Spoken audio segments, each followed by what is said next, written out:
Welcome to Moments with the Master. I feel like ascended beyond. It's like a ventriloquist. If I move my mouth, you might. I have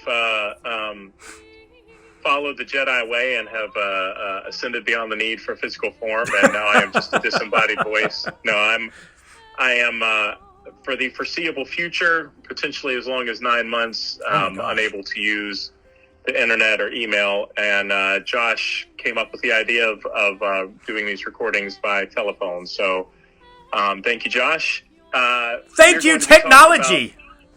Technology. Thank you, great. Alexander Graham Bell. We are talking about the readings for the second Sunday of St. Martin's Lent. They are Genesis 3, the whole chapter. Psalm 51, I would just read the whole thing, but the actual verses are 1 through 3, 8 through 9, and 15 through 18. That is where Genesis 3 is where the first sin, where Adam and Eve eat of the fruit of the knowledge of good and evil. Psalm 51 is the penitential psalm where David is David has been confronted with his sin about Bathsheba and Uriah the Hittite by the prophet Nathan, and this is what he writes. That's his prayer to God. And what did Nathan, we talked about God saying, behold, the man has done this. What did Nathan say to David? What did he say? You are the man. Behold the man. You are the man. That's right.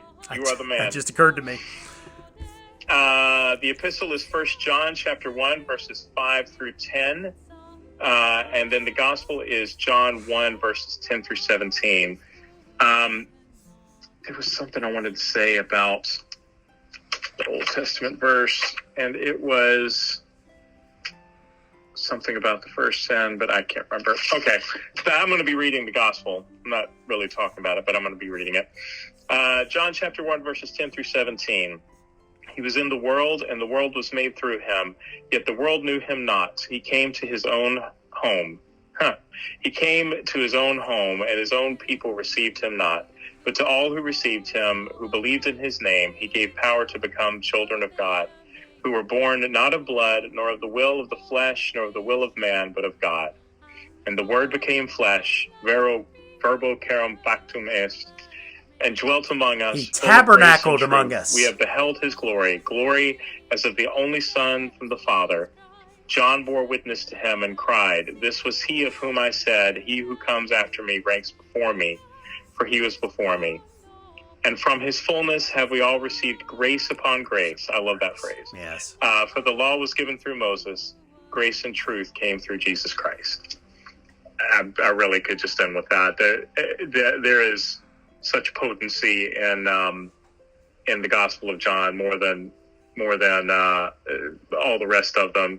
I think, not that there's not great stuff in the rest of them, but there's something about the way that he writes that is amazing. By the way, have you, Josh, heard the song that Aaron wrote that's based on that verse? And the word in flesh came down among us. I have not. Full of, oh my goodness. Okay, if I can find a link for it without, I have it. Just somewhere. ask Katie or Aaron to send it to me. I think it's on, I'll see if Katie or Joe can send it to you. It's on YouTube, I think. Okay.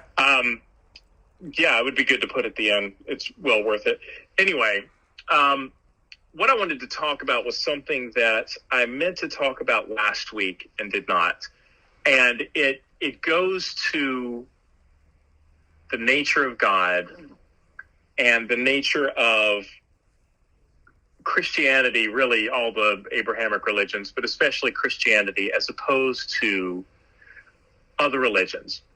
So before I start, if you were to summarize, Josh, the impression of Christianity that atheists and pagans, and I am not saying either one of those negatively, I shouldn't say pagans, polytheists have, if you were to express how would you say they would describe Christianity?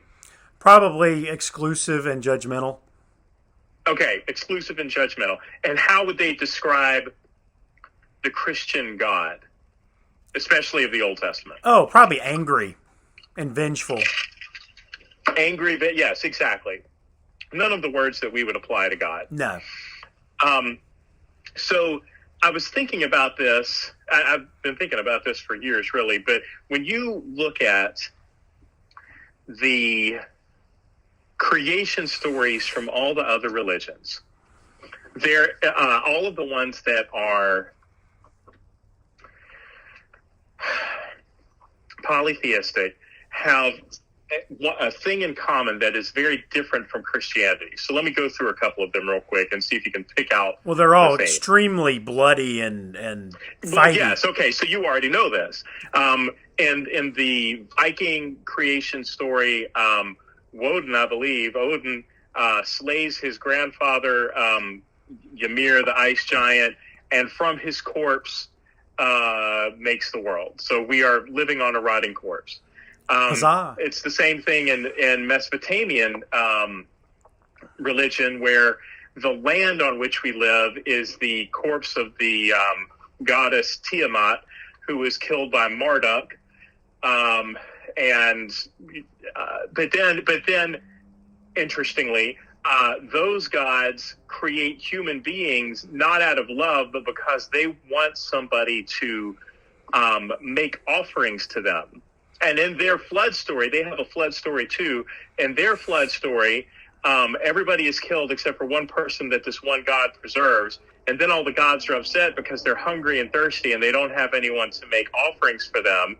And then they're happy that the guy likes save somebody. I think is Utnapishtim. Sorry. It's kind of like in the book Small Gods. Yes.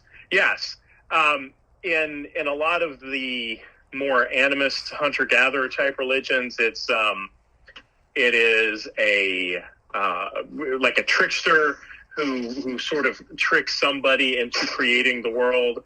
And even in Mesoamerica, like that, you want to talk about a bloody religion. The ball game that they play and the heads being taken off, like it is a very, very bloody religion. Yeah. And then the human sacrifice that they continued to have later on was reflective of that. So in the midst of all of that, you have, but by the way, there's actually something very realistic about that, because when you look at the world, if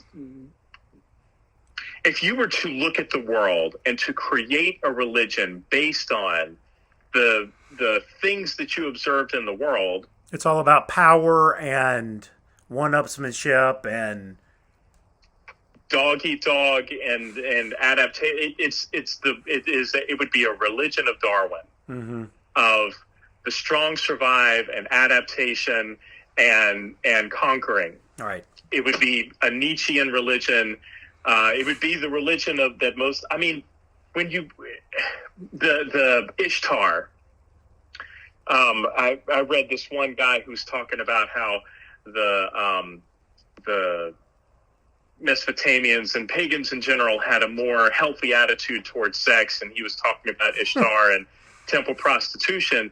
But Ishtar, by the way, this is as realistic as it could be. She wasn't a goddess of love. She was a goddess of lust and war. And if those two things don't go together, then nothing does. Well, and it's interesting because, so think about, what is the American religion? Well, okay. It's about, I would say, the American ideal religion is about the individual and me having, nobody gets to have power or responsibility or any kind of a say over me. How would you define it? Now, capitalism. That's the ideal religion, but go ahead. Capitalism. Yes, but see, that connects with that. Yes, well, and so here's what's interesting, because go ahead. Yes, and Mikey and I were talking about this because he listens and reads and does a lot of this stuff, and we were talking about capitalism, and I'm like, here's the thing: raw capitalism is as bad as everything else. Literally, all capitalism is it gives everybody equal opportunity to be horrible and greedy. It's like the only way that capitalism really works is when you inject Christian charity into it and people do what is not in their own interest. And so the capitalism of early America was somewhat different because it was so influenced by Christianity. Now, so... But that's actually one of the things. I mean, I've talked about. I was talking with Daddy about how I don't think that the founding fathers were necessarily wise in how they developed our government. I think that what happened was there were a bunch of selfish people who didn't want the others to get over on them, right? And by doing so, they created a government that was actually pretty great as far as limiting the power, anybody getting too much power. Now, let me be clear. I don't think socialism or communism or fascism is any better. And in fact, I think in many respects they are far, far worse, apart from Christianity. I mean, communism, as practiced in Acts chapter 2, was beautiful. But anyway, that's an aside. Even then, eventually, Paul had to say, "If you do not work, you do not eat." Right, because we all fall into that thing. So the religions of the world are actually very accurate about the fallen world. They accurately describe a world in which you need to kill in order to survive, that you need to be the strongest you can because everyone else is going to be trying to kill you so that you can survive, and that the best that you can do is to extend that self-interest to your immediate family and maybe your nation. Right. So then enter a truly weird religion, an absolutely out of context, because it was born in the middle of Mesopotamia, that place with Marduk and Tiamat and all that, and Gilgamesh and all of those other things. And in this religion, God says that he didn't make the world out of a corpse, that he made it out of nothing. And he made it as a beautiful thing, and that every time that he made something, he declares it good. Mm-hmm. The birds and the water and the air and the stars and all of these things, he declares them good, and not at war with one another. And then he makes man, not so that man can serve him, but so that, and not just makes man, but also out of consideration for man, makes a help meet for him. By the way, one of the things that is said about Christianity and Judaism and the Bible is how denigrating it is to women. Mm. But what I see in the Epic of Gilgamesh is when Gilgamesh needed an equal, the gods made him another man. Hmm.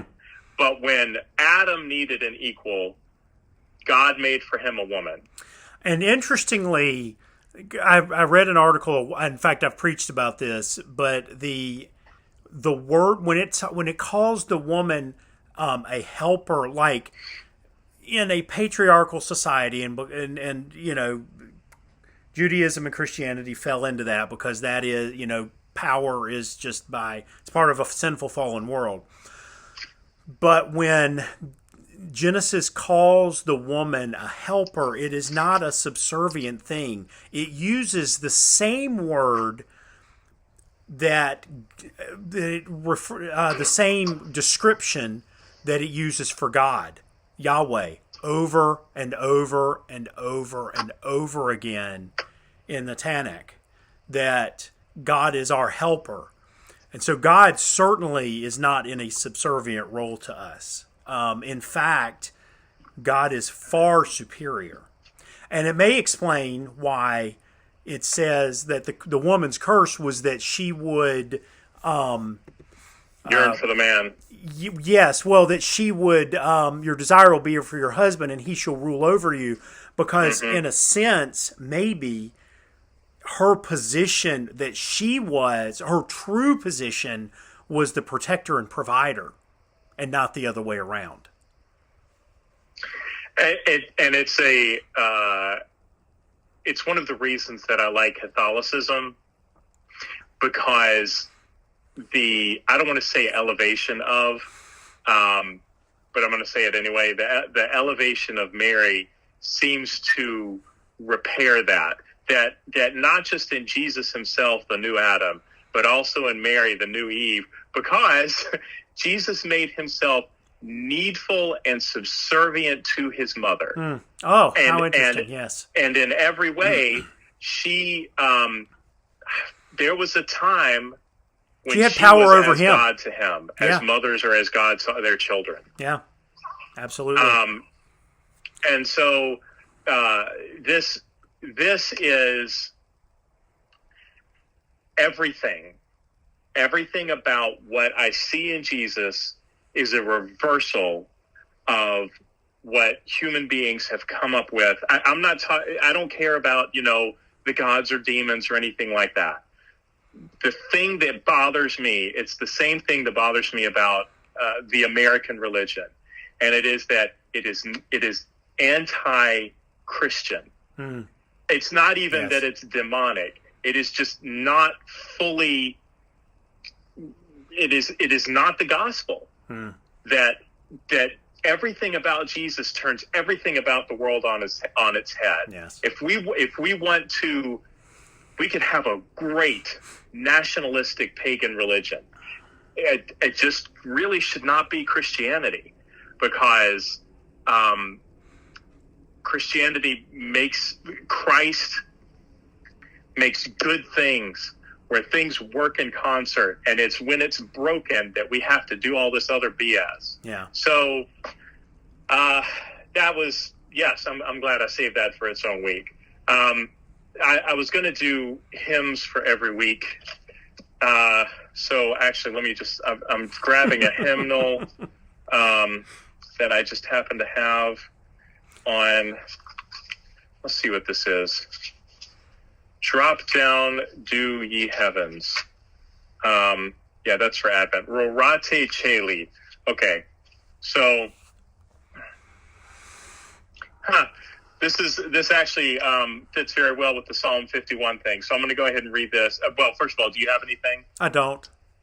Okay, so I think there is a link. You should be able to find this pretty easy too. But hey, you. Yes.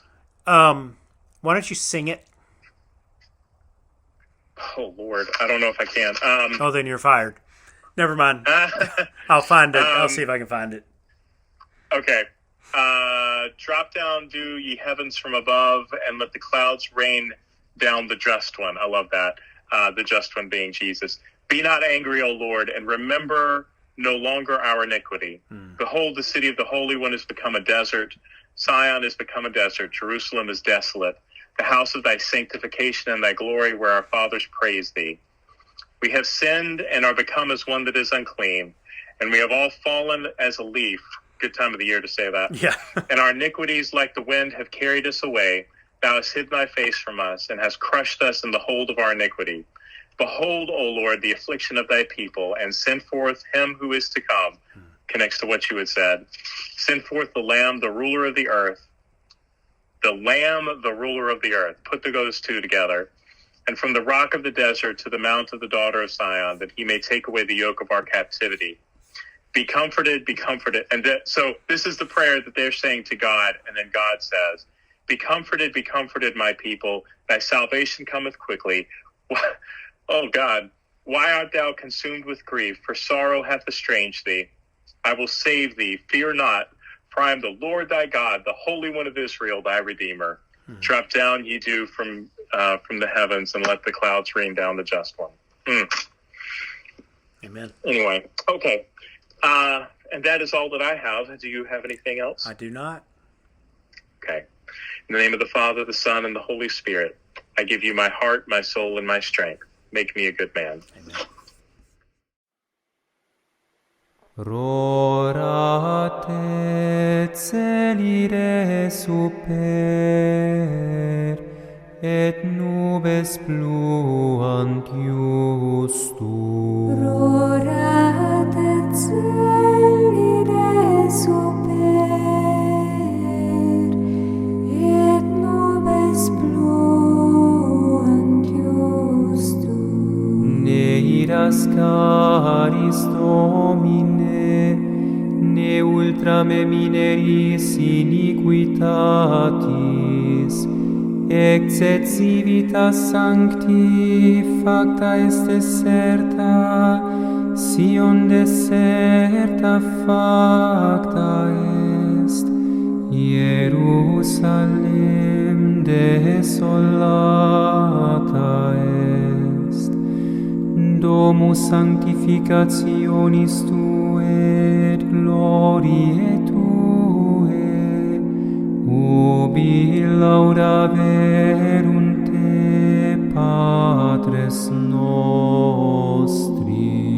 Rorate Coeli super, et nubes pluant justum. Vide Domine afflictionem populi Tui, et mite quae missurus es, emite agnum dominatorem terre, de petra deserti ad montem filie Sion, ut auferat ipse iugum captivitatis nostre. Rorate Coeli super, et nubes pluant justum. Consolamini populem meus, cito veniet salus Tua, quarem errore consumeris, quia innotavit dolor, salvabote noli timere. Ego enim sum Dominus Deus tuus, Sanctus Israel Redemptor tuus.